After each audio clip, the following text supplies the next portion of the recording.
அதுக்கு மக்களுக்கு மிக்க நன்றி. மாண்புமிகு பேரவைத் தலைவர்களே, சர்க்கார் படம் வந்துதான் நீங்கள் ஆட்சிக்கு வந்திருக்கிறீர்கள். நான் சர்க்கார் படத்தை பார்த்தேன் என்று சொன்னார்கள். இருங்க, இப்போது சர்க்கார் நடத்தக்கூடியவர் தான் நம்ம தமிழக வெற்றி கழகத்துடைய தளபதி ஜோசப் விஜய் என்பதை நீங்கள் பார்த்து கொண்டே இருக்கலாம். மாண்புமிகு உறுப்பினர் தாயிரா, சுருக்கமா உங்க கருத்தை பதிவு பண்ணுங்க. பிறப்புக்கும் எல்லா உயிருக்கும் என்னும் கொள்கையோடு நம்ம ஆட்சியில் வந்திருக்கிறோம். அதனால இந்த கொள்கை கொடுத்த தலைவருக்கு எங்கள் மனமார்ந்த நன்றியை தெரிவித்துக் கொள்கிறோம்.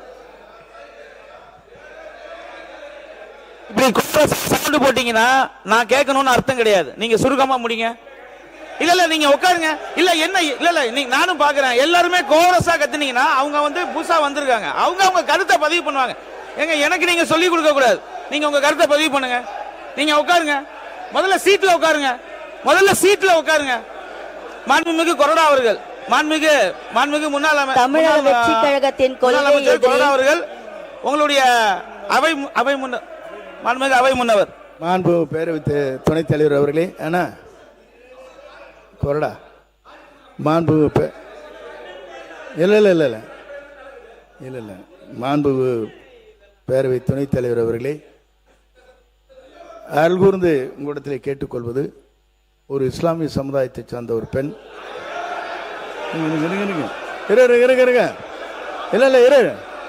அவர் ரெண்டு கருத்தை சொல்லணும்னு நினைக்கிறாங்க, அவ்வளவுதான். இல்ல கருத்து சொல்ல வேண்டும் என்று இல்ல கருத்து சொல்ல வேண்டும் என்று கருதுகிறார். ஒரே நிமிஷம் கொஞ்சம் அமைதியா இருங்க அண்ணா. எல்லாரும் கொஞ்சம் அமைதியா இருங்க அண்ணா. ஒரு நிமிஷம் மாண்புமிகு முன்னால ஒரே நிமிஷம் இல்ல ஒன்னே ஒன்று சொல்லிக்கிறேன். இருங்க. நான் சொல்றது நீங்க பேச வேண்டாம் என்று சொல்லவில்லை. அவங்க ஒரு கருத்து சொன்னாங்கன்னா இருங்க, அதை தாங்க சொல்ல வரேன். முதல்ல கொஞ்சம் கேளுங்க முதல்ல. இருங்க நான் சொல்லிக்கிறேன். தயவு கூர்ந்து கொஞ்சம் பொறுமையா கேளுங்க. இப்போ அவங்க சைட்ல இருந்து ஒரு கருத்து சொல்றாங்க அப்படின்னா இந்த சைட்ல இருந்து சவுண்ட் போடாம நீங்க கொறடா, நீங்க ஒரு ஆள் எந்திரிச்சு பேசுங்க. நான் வேணான்னு சொல்லல, நான் அதைத்தான் கேட்கிறேன். நீங்க பேசுங்க, உங்களுக்கு வாய்ப்பு கொடுக்குறோம். வேற யாரும் சவுண்ட் போடக்கூடாது. நீங்க பேசுங்க. மாண்புமிகு பேரவைத் தலைவர், நீங்கள் அலுவலக ஆய்வுக்குழுன்னு ஒரு குழு இருக்குது. அது நம்முடைய பேரவைத்தினுடைய தலைமையிலே கூடி எல்லா கட்சியும் சேர்ந்து இப்படி தான் ஒரு ஷெட்யூல் ரெடி பண்ணுறோம். அதுதான் காலையில் எங்களுக்கு ஒரு பட்டியல் கொடுக்குறீங்க. அந்த சகோதரி பேசுவதில் எங்களும் ஆட்சேபம் இல்லை. ஆனால் 3 பேர் தாவாக்கே மூலியமா பேசணும்னு ஏற்க முடிவு செய்கிறோம். அது 3 பேரில் அதில் ஒருத்தர் பேசுகிறதுல எங்களுக்கும் ஆட்சேபம் இல்லை. ஆனால் ஒரு பட்டியலை கொடுத்துட்டு இப்போ 3 பேர் ஏற்கனவே தாவாக்கா பட்டியலில் இருக்குது, இப்போ திமுக பட்டியல் இருக்குது, ஏடிஎம்கே பட்டியல் இருக்குது, பிற தோழமை கட்சி சேர்ந்த பட்டியல் இதில் இருக்குது.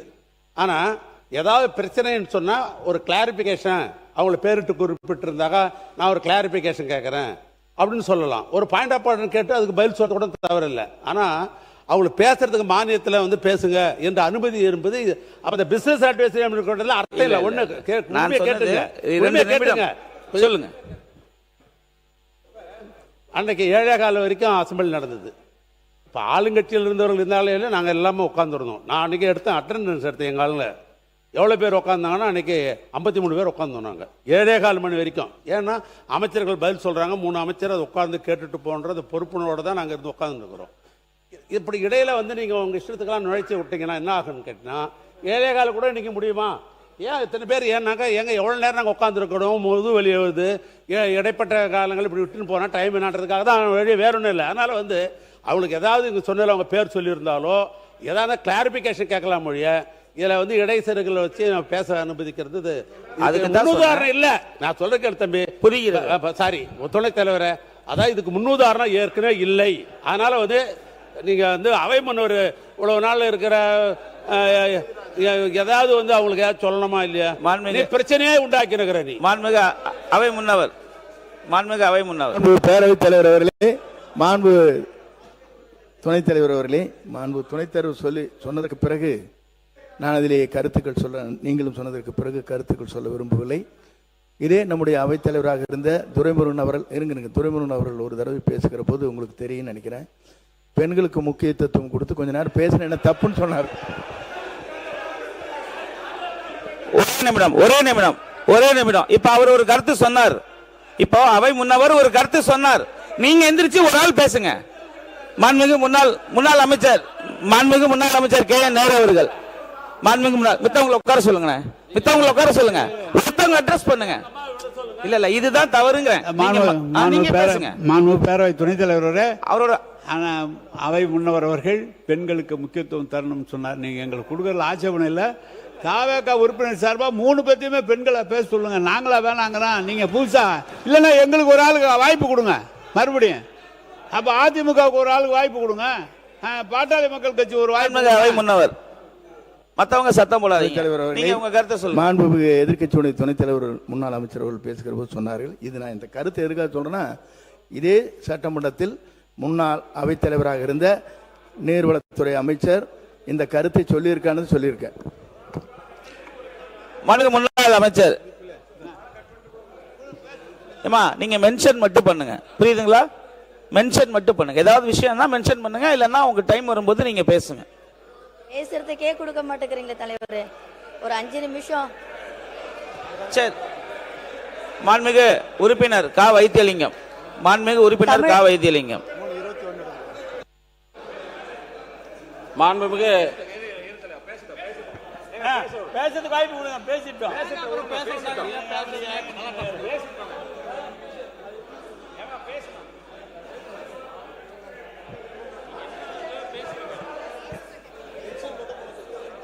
பேரவைத் தலைவர் அவர்களே, இஸ்லாமிய மக்களுக்கு ஹஜ் பயணத்துக்கு 35,000 ரூபாய் மானியம் கொடுத்திருக்கிற மாண்புமிகு முதல்வர் அவர்களுக்கு இஸ்லாமிய சமுதாயத்து சார்பாக நன்றியை தெரிவித்துக் கொள்கிறோம்.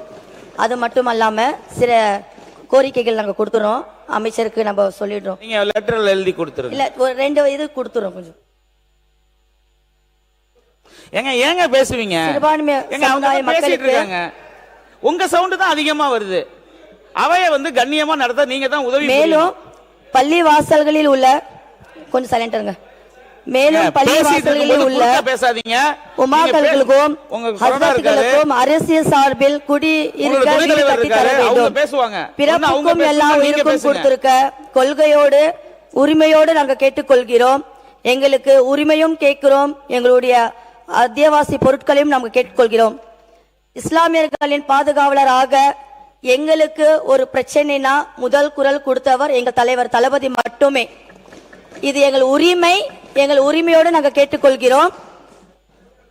நன்றி நன்றி. நீங்க ஒரே நிமிஷம் மென்ஷன் மட்டும் பண்ணுங்கம்மா. வாலாஜால வன்னிவேடு பிற்படுத்தப்பட்ட ஒரு நலத்துறை அமைச்சர், வாலாஜா வன்னிவேடு பிற்படுத்தப்பட்ட ஒரு நலத்துறை அமைச்சர்.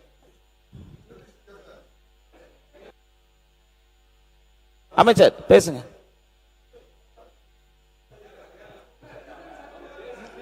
பேசுங்க. மாண்புமிகு பேரவைத் தலைவர் அவர்களே, மாண்புமிகு முன்னாள் அமைச்சர் மூத்த உறுப்பினர் எதிர்க்கட்சியின் கொறடா அண்ணன் ஏவா வேலு அவர்கள் கேட்டிருந்தார். இடஒதுக்கீடு தொடர்பாக வெளியிட்டுள்ள கொள்கை விளக்க குறிப்பேட்டில் அருந்தேர் உள் ஒதுக்கீடு குறித்த விவரம் இடம்பெறவில்லை என்று தெரிவிக்கப்பட்டுள்ளது. அதே போல கடந்த ஆண்டு அவர்கள் வெளியிட்டுள்ள கொள்கை விளக்க குறிப்பேட்டில் 3% உள் ஒதுக்கீடு அதில் குறிப்பிட்டிருந்ததாக சொல்லியிருந்தார். அது முற்றிலும் தவறான ஒரு தகவல் என்பதை ஆதாரபூர்வமாக மாண்பு பேரவைத் தலைவர் வசம் ஒப்படைத்து இருக்கிறேன். கடந்த ஆண்டு நீங்கள் கொடுத்த கொள்கை விளக்க குறிப்பேட்டிலுமே அதை எதிரி குறிப்பிடவில்லை. அது மட்டும் இல்லாமல் 7.5% மருத்துவ ஒதுக்கீட்டிற்கான மிகவும் பிற்படுத்தப்பட்ட மக்களுக்கு உண்டான மானிய தொகை, அவர்களுக்கு உண்டான உதவித்தொகை 77,97,00,000 என்பது மிகவும் பிற்படுத்தப்பட்ட மக்களுக்கு உண்டான தொகையாக வழங்கப்படுகிறது. மேலும்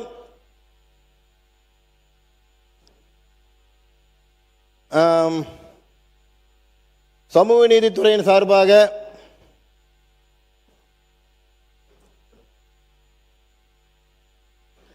ஆதிதிராவிடர் மற்றும் பழங்குடி மக்களுக்கு உண்டான அவர்களுக்கு உண்டான சலுகைகள் மற்றும் தேவைகளை ஆதிதிராவிடம் சமூக நீதித்துறையின் மூலமாக அவர்களுக்கு உண்டான வழங்கப்படுகிறது என்பதை தெரிவித்துக் கொள்கின்றேன். அதனால் எந்த ஒரு மக்களுக்கும் நமது அரசு எந்த ஒரு பாரபட்சம் இல்லாமல் செயல்படுத்திக் கொண்டிருக்கிறது. எந்த ஒரு திட்டங்களும் மக்களுக்கு உண்டான திட்டங்களை எதுவுமே நமது அரசு பின்வாங்கவில்லை என்பதை இந்த அவையின் மூலம் தெரிவித்துக் கொள்கின்றேன். நன்றி, வணக்கம். மாண்புமிகு கா வைத்தியலிங்கம் அவர்கள் வாங்க. மாண்புமிகு கோவாரி வாங்க.